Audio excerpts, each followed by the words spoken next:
हाँ, बिस्मिल्लाहिर्रहमानिर्रहीम। Dear students, अस्सलाम वालेकुम। आज मैं आपको बताने जा रहा हूँ प्रॉपर्टीज़ ऑफ कैथोड रेज़। हमने डिस्चार्ज ट्यूब एक्सपेरिमेंट पढ़ा, कैथोड रेज़ की डिस्कवरी पढ़ी, वो सारा प्रोसेस एक्सपेरिमेंट हमने डिटेल में पढ़ा था।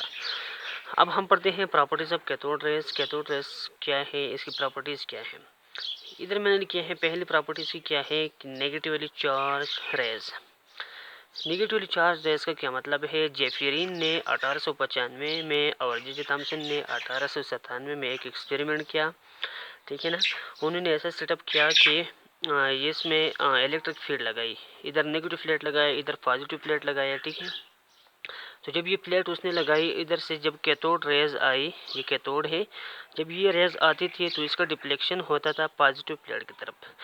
तो ऑलरेडी ये हमें पता देती है, हमें इंफॉर्मेशन देती है कि जब ये रेज इलेक्ट्रिक फील्ड में डिफ्लेक्शन करे टुवर्ड पॉजिटिव प्लेट, तो इसका मतलब क्या हुआ कि ये नेगेटिव चार्ज्ड रेज है, यानी इसके ऊपर चार्ज कौन सा है, नेगेटिव चार्ज है, ठीक है।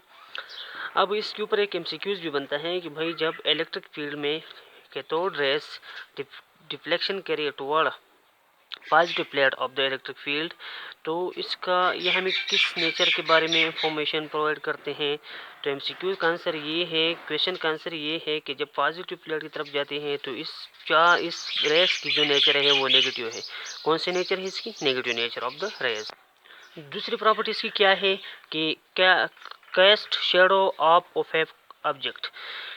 जब भी हेटअप ने ये एक्सपेरिमेंट किया 1869 में, और उसने शोड दैट, एक बार लिखा है दूसरी बार जरूरत नहीं है, शो उसने क्या दिखाया, उसने दिखाया कि जब हम कैथोड रेस के सामने, कैथोड रेस के रास्ते में क्या रखते हैं, कोई ओपेक ऑब्जेक्ट रखते हैं, तो कैथोड रेस उसका उधर साया बना देता है, ठीक है, ठीक है।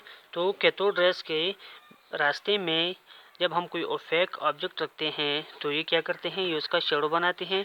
तो इसका मतलब क्या हुआ, इसका मतलब ये हुआ कि जब ये शेडो बनाती हैं तो ये कैथोड रेज ट्रेवल करते हैं स्ट्रेट लाइन में, ये स्ट्रेट लाइन में चलते हैं, इस वजह से क्या करते हैं, ऑब्जेक्ट का शेडो बनाते हैं। तो इधर एक एमसीक्यू है कि cathode rays cast shadow of opaque object at prove which nature of cathode rays. जब ये साया बनाते हैं किसी ओपेक ऑब्जेक्ट का, तो इसका मतलब क्या हुआ, इसके ये किस नेचर को एक्सप्लेन करता है, नेगेटिव नेचर। वो तो पहले उस वाले में एक्सप्लेन हो गया, move in straight line, particle nature, all. तो इसमें हमारे पास करेक्ट ऑप्शन जो है मूव इन स्ट्रेट लाइन। इसी वजह से इधर मैंने लिख दिया है कि move in straight line due to that cause of shadow of opaque object. इधर देखिए ये कैथोड है, ये एनोड है इधर, ठीक है ना। जब इधर के सामने मैंने ओपेक ऑब्जेक्ट रखा, कैथोड रेज इसके ऊपर स्ट्राइक हुई, जब स्ट्राइक हुई तो इधर क्या बनाया, शेडो बना दिया। तो ये शेडो क्यों बनाते हैं, क्योंकि ये स्ट्रेट लाइन में चलते हैं। ये आपके लिए एक एमसीक्यू हो गया, ठीक है। इसकी कैथोड रेज की एक दूसरी प्रॉपर्टी क्या है, rotation of small pedal wheel, rotation of small pedal wheel. तो क्रूक ने 1870 में क्या किया, उसने एक सेटअप बनाया, ठीक है, ये देख लीजिए, ये उसने एक सेटअप बनाया था क्रूक ने। इधर कैथोड रेज थी, उसको वो हाई वोल्टेज सप्लाई की, इसके रास्ते में इधर क्या रखा, व्हील रखा, पेडल व्हील रखा। तो जब इधर से ये कैथोड रेज इस व्हील के ऊपर स्ट्राइक होते हैं तो व्हील को रोटेट करते हैं, व्हील को क्या करते हैं, रोटेट करते हैं, ठीक है ना। तो इसका मतलब क्या हुआ, ये हमें क्या दिखाता है, ये हमें दिखाता है कि ये कैथोड रेज जो हैं ये पार्टिकल इन नेचर है। जब ये चलते हैं तो इसके पास पार्टिकल नेचर है, तो पार्टिकल का तो मास होगा, जब मास होगा, जब ये चलते हैं तो चलते हैं, इसके साथ वेलोसिटी होगी, जब वेलोसिटी और मास दोनों है तो इसका मोमेंटम होगा। तो इस वजह से ये इसको रोटेट करते हैं, क्या करते हैं, रोटेट करते हैं।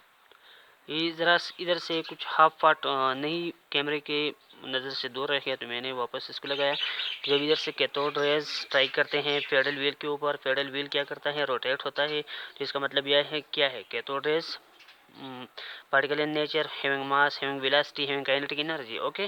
तो ये इधर भी एक एमसीक्यू है, ये आपके लिए ईटा टेस्ट में भी आ सकते हैं, जितनी भी आपके लिए मेडिकल एंट्री टेस्ट, ईटा टेस्ट वगैरह हैं उसमें आपके लिए आ सकते हैं। हमारे सामने ही आई हैं, इसलिए मैं इसको लिखता हूँ, इसके ऊपर जोर देता हूँ। तो एमसीक्यू ये है कि paddle rotation by cathode rays shows which nature of cathode rays. Paddle rotation होता है, कैथोड रेज जब स्ट्राइक करता है तो ये हमें कौन से नेचर को बताता है, particle nature, having mass and velocity, having momentum, having kinetic energy all.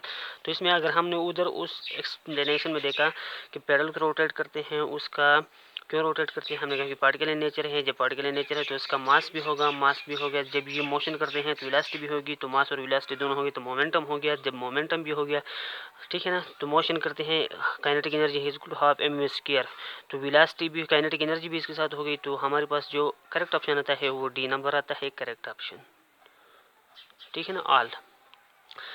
Magnetic field की तरफ आते हैं। मैग्नेटिक फील्ड में क्या होता है, and magnetic field, J Thomson ने इसके लिए से किया कि मैग्नेटिक फील्ड लगाया। मैग्नेटिक फील्ड लगाया तो उसने देखा जब ये रेस ट्रेवल करते हैं तो राइट एंगल पर जो दो पोल्स हैं मैग्नेट के, उसकी बिल्कुल राइट एंगल पर ये बेंड होते हैं।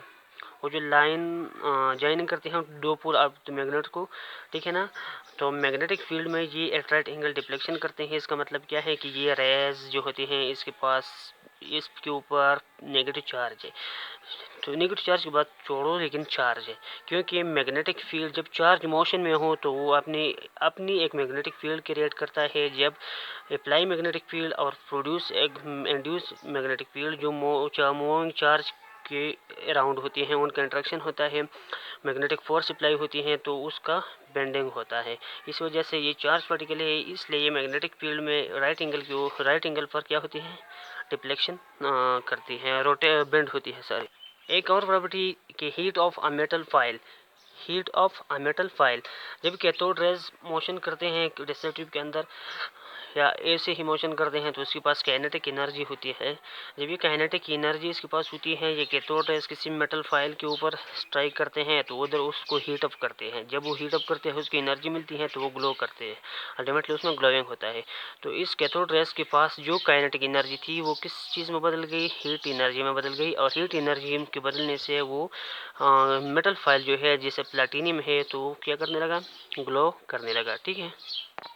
दूसरी प्रॉपर्टी इसकी क्या है, प्रोड्यूस एक्स रेज, जब ये मेटल टारगेट के ऊपर स्ट्राइक करते हैं तो एक्स रेज प्रोड्यूस होता है, फॉर एग्जांपल एनोड। इसको हम उधर एक्स रेज में पढ़ेंगे, डिटेल से पढ़ेंगे, ठीक है ना। दूसरी प्रॉपर्टी इसकी ये है रिड्यूसिंग इफेक्ट, जब ये रेज गैसेस पे स्ट्राइक करते हैं उधर उसका आयनाइजेशन होता है, ठीक है ना। तो आयनाइजेशन होता है, जब आयनाइजेशन से केमिकल चेंज होता है तो जब इलेक्ट्रॉन इससे निकल जाते हैं, आयनाइज हो जाता है, रिड्यूसिंग इफेक्ट प्रोड्यूस करता है, रिड्यूसिंग इफेक्ट प्रोड्यूस करता है, ठीक है ना। तो इसको भी हम पढ़ेंगे। कंक्लूजन ऑफ अबव एक्सपेरिमेंट, हमने अबव जितने एक्सपेरिमेंट पढ़े उसका कंक्लूजन इन्होंने क्या निकाला, उन्होंने निकाला कि जो कैथोड रेज है इनफैक्टली ये क्या है, नेगेटिवली चार्ज पार्टिकल है। अब ये रेज से बात आ गई किसकी तरफ, पार्टिकल की तरफ, ठीक है ना। दूसरी बात उन्होंने क्या कंक्लूड किया, उन्होंने कंक्लूजन निकाला कि ये रेज कैथोड की तरफ से आते हैं तो ये कैथोड से ही इमर्ज होते हैं, ऑरिजिनेट होते हैं कैथोड से, ठीक है ना। अभी फिर उसको इलेक्ट्रॉन नाम दिया, किसने दिया, जे थॉमसन ने। इसको क्या नाम दिया, इलेक्ट्रॉन नाम दिया। फाइनल कंक्लूजन हमारे पास भी इसका भी आया। फाइनल कंक्लूजन में क्या है, फाइनल कंक्लूजन ये है कि इस पर बाद में पता चला कि ये रेस जो है ये कैथोड से नहीं ऑरिजिनेट होती, बल्कि कैथोड डिस्चार्ज ट्यूब के अंदर जो गैस है उससे करंट पास होती है। करंट के नतीजे में रिजल्ट में उसका आयनाइजेशन होता है, इलेक्ट्रॉन फ्री होते हैं तो वो एनोड की तरफ मोशन करते हैं। इसी वजह से ये पार्टिकल इन नेचर है, न्यूक्लियर चार्ज भी है, लेकिन ऑरिजिनेट ये कैथोड से नहीं होते लेकिन गैस के आयनाइजेशन से प्रोड्यूस होते हैं, ठीक है ना। और इसके लास्ट एक एमसीक्यू है कि which particle does not depend on nature of gas, यानी गैस के ऊपर नेचर पर कौन सा पार्टिकल डिपेंड नहीं करता, तो ये इलेक्ट्रॉन है, क्योंकि ये यूनिवर्सल पार्टिकल है, एब्सोल्यूट पार्टिकल है, ये किसी के ऊपर डिपेंड नहीं करता। इसका चार्ट मास रेशो पैक्स हर एक चीज़ इसके लिए पैक्स है तो ये डिपेंड नहीं करता। आगे हम भी इसको डिटेल से पढ़ेंगे। थैंक यू वेरी मच, अल्लाह हाफिज़। मेरी अगर ये मेहनत आपको अच्छी लगी तो प्लीज़ सब्सक्राइब करना, लाइक करना मत भूलिए। Thank you.